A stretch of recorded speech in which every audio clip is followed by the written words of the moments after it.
ایک تو سب سے پہلا بنیادی سوال، جس طرح سے عدلیہ مخالف بیانات پر مظفر آباد ہائی کورٹ نے نااہل کر دیا وزیر اعظم آزاد کشمیر کو، اس حوالے سے سب سے پہلے تو عدالتی کارروائی کیا رہی، کچھ اس بارے میں اپڈیٹ کیجیے گا پہلے۔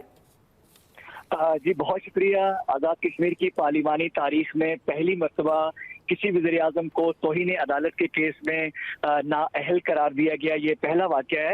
اور 18 اپریل 2022 کو سردار تنویر الیاس وزارت عظمیٰ کے منصب پر فائز ہوئے تھے، اور آج ایک سال جو ہے نا ان کی حکومت کو نہیں گزرا، اس سے پہلے ہی انہیں عدلیہ مخالف بیانات، توہین آمیز جو گفتگو تھی اس کی پاداش میں انہیں آج آزاد جموں کشمیر ہائی کورٹ کے فل بینچ نے نااہل قرار دیا۔ اور اب سے تھوڑی دیر پہلے یہ بھی ہم اپنے ناظرین کو اپڈیٹ کرتے چلے کہ چیف الیکشن کمشنر کی جانب سے نوٹیفکیشن جاری کیا گیا، ان کو ڈی سیٹ کر دیا گیا ہے اور وہ نشست کو خالی قرار دے دیا گیا ہے، اور اب وہاں پہ الیکشن ہوں گے۔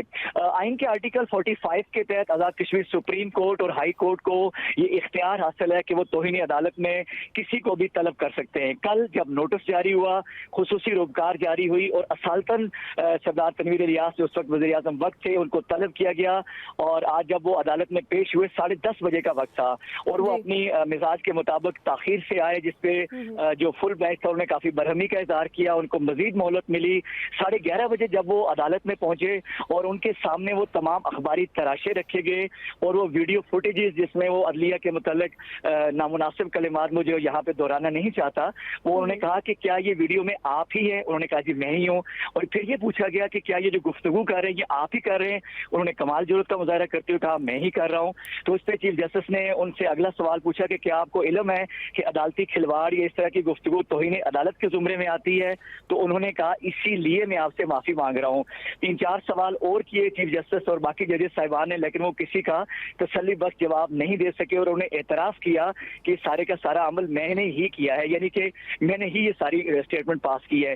اس پہ عدالت کے اندر لوگ بھی سارے حیران رہ گئے کہ یہ پرائم منسٹر ایک طرح کا اعتراف جرم کر رہے ہیں، یعنی کہ اپنی غلطی کو تسلیم کر رہے ہیں۔ جب یہ ساری گفتگو ہوئی تو اس کے بعد انہوں نے کہا کہ آپ کو 1 گھنٹے بعد آپ دوبارہ آئیں، کیونکہ اس کے بعد ان کی سپریم کورٹ پیشی تھی۔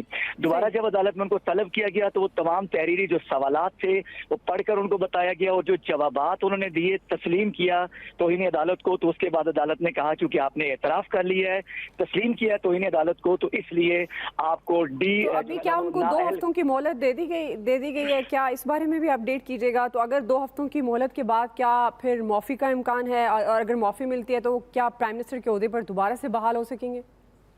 جی بہت امپورٹنٹ کوشچن ہے۔ میں ابھی چونکہ ہائی کورٹ کی بات کر رہا تھا کہ ہائی کورٹ نے کیا ان کو نااہل قرار دیا، تو اس کے بعد سپریم کورٹ میں ان کی پیشی تھی، چونکہ دونوں عدالتوں نے الگ الگ ان کو طلب کر رکھا تھا۔ جب وہ سپریم کورٹ پیش ہوئے، ہم کمرے عدالت میں موجود تھے، وہاں پہ چیف جسٹس نے برہمی کا اظہار کیا اور کہا کہ آپ جب ہماری ڈومین میں مداخلت کریں گے تو آپ کا کیا خیال ہے کہ ہم آپ کو چھوڑ دیں گے؟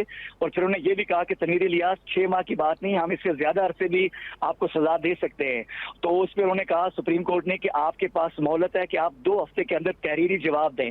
اب یہاں پہ جو امپورٹنٹ قانونی نکتہ ہے وہ یہ ہے کہ ہائی کورٹ نے جب ان کو نااہل قرار دیا تو ساتھ ہی وہاں پہ ججز نے اپنے ریمارکس میں یہ کہا کہ جب تک یہ عدالت کا یہ جو سیشن، یہ جو عدالت چل رہی ہے، جب تک یہ کورٹ ان سیشن ہے، یہ آپ کو سزا ہے۔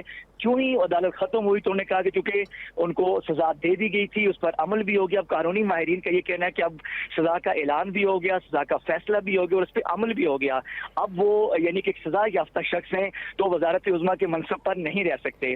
اب آئین کا آرٹیکل 17 یہ کہتا ہے کہ جب پرائم منسٹر استعفیٰ دے دے یا ان کو نااہل ہو جائیں یا پرائم منسٹر کی ڈیتھ ہو جائے تو اس کے بعد صدر ریاست نئے جو ہے وہ جو سینئر موسٹ وزیر ہے اس کو عارضی مدت کے لیے جو ہے وزارت عظمیٰ کی ذمہ داریاں سر انجام دے گا، اور اس کے بعد نئے وزیر اعظم کے انتخاب تک وہ اپنی ذمہ داریاں سر انجام دیں گے۔ جی صحیح ہے جی میں اسی طرف آ رہی ہوں۔ جیسے آپ عدالتی پروسیڈنگز تو بتا رہے تھے، اب تھوڑا سا پولیٹیکلی آصف رضا میر ظاہر ہے آپ وہاں پر رپورٹنگ کرتے ہیں، بڑی نظر ہے، کس کا نام آ سکتا ہے اس میں؟ اور دوسرا کیا سیاسی منظرنامہ بننے جا رہا ہے، اور حکومتی تبدیلی کے کتنے امکان ہیں، اور کس کا کرا کس کا نکل سکتا ہے؟ اوورآل اگر ہم صورتحال پولیٹیکلی پوچھیں کشمیر کی سیاست کی تو کیا ہو سکتی ہے؟